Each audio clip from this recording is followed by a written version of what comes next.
to say. Thanks.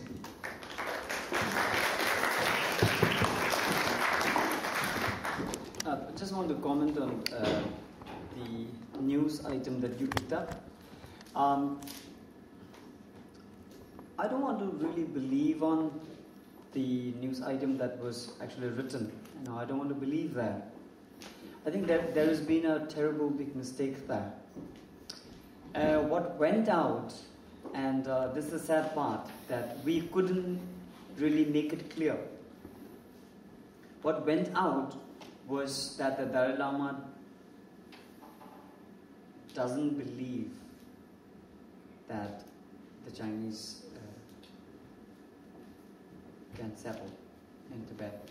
It doesn't oppose settlement of Chinese population in Tibet. That was the message that went out. He doesn't want them to leave. Yeah. No, he doesn't want them to leave is another issue. What had actually gone out as the title was, Dalai Lama doesn't oppose Chinese settlement. What Professor Samdang was trying to clarify was that once Tibet is granted an autonomy, then we wouldn't flush out Chinese. I think this is what he was trying to say. Therefore, he is trying to be politically correct, that we wouldn't, practice ethnic cleansing. I think this is what he's trying to say. But what went out in the title of that article was Dalai Lama doesn't oppose settlement. So there's a big difference. His Holiness's basic principle and the idea of this middle way policy, why he drew up this, was his concern that Tibet is increasingly becoming Chinese territory by Chinese population settlement. He wants that to stop. So this is the concern with which he went to a limit of compromising on the independence of Tibet. He wants the Chinese government to stop sending in more and more and more Chinese population. It's very clear this is his effort for the past 25 years. He just wants that to stop. So therefore, why would Samdang Rinpoche actually spoil all these years of effort? So therefore, I think it's a shame that a wrong message went out. In Samdang Rinpoche's effort in making a politically correct statement that the Dalai Lama doesn't want ethnic cleansing. So the Chinese who are already there, perhaps if autonomy is granted, they may not be flushed out. There may be certain ways of granting them maybe a green card or something. I don't know what happens. But definitely His Holiness would not flush them out. So I think again this is one of the issues that I was raising here when we are talking about now, what kind of future Tibet are we going to build? So this is going to be a big issue tomorrow.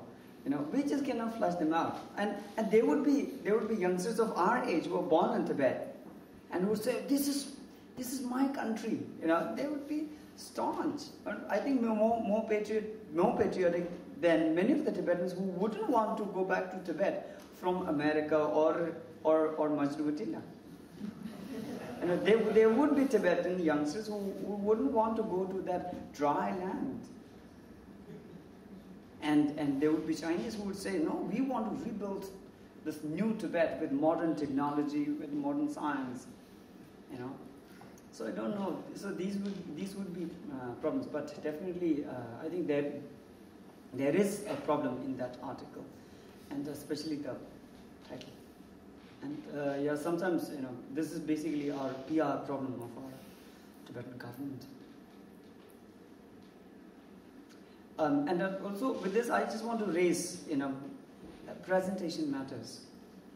And it is particularly the presentation of Tibetan issue that has harmed in India, that has caused so much of harm in India.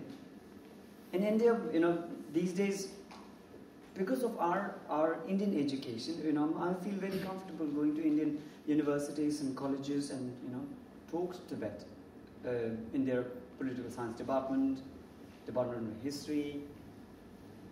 And the first question they raised in these discussions, is the Dalai Lama not a CIA agent? Do you not get CIA money for your struggle? You know that Richard Gere and all these foreigners support you. Do you not get money? And therefore, the Indian attitude towards Tibet is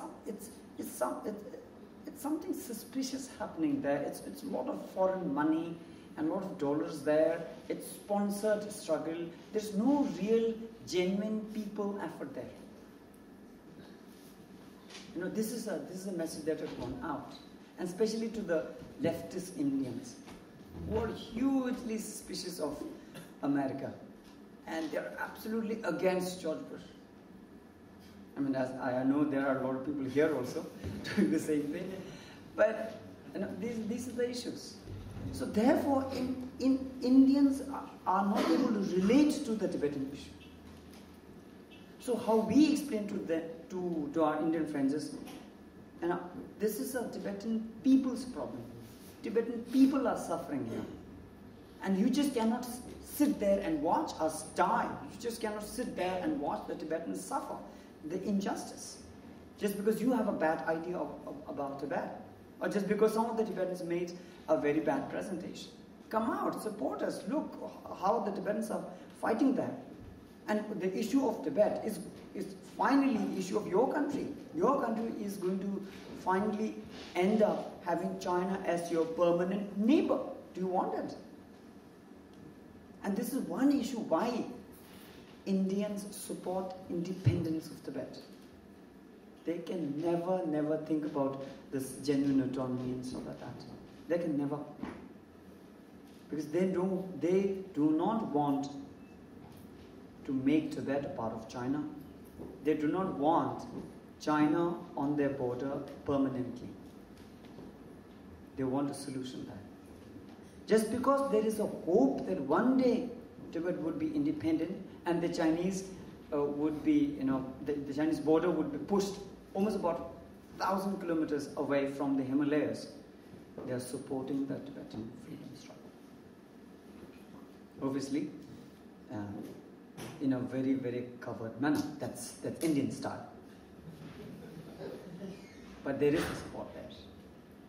And I think there is no country will ever give a support bigger than India. And it is my personal belief that it is only India with whose help we can make Tibet an independent country. Nobody else. One, they have their own interest. Two, India genuinely feels for the Tibetan people and the Tibetan religion and culture. Now they're getting to understand. More and more Indian educated people are, now they are aware of the gravity of the issue. Today, one of the new problems between India and Pakistan is now no more, the cross-border fight. It's the water. The right to build dam. And they are talking about building a dam on a river which comes from Tibet.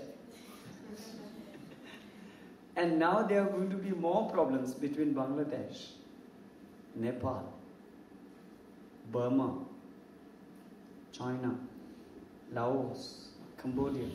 Because all these countries are fed water by Tibet.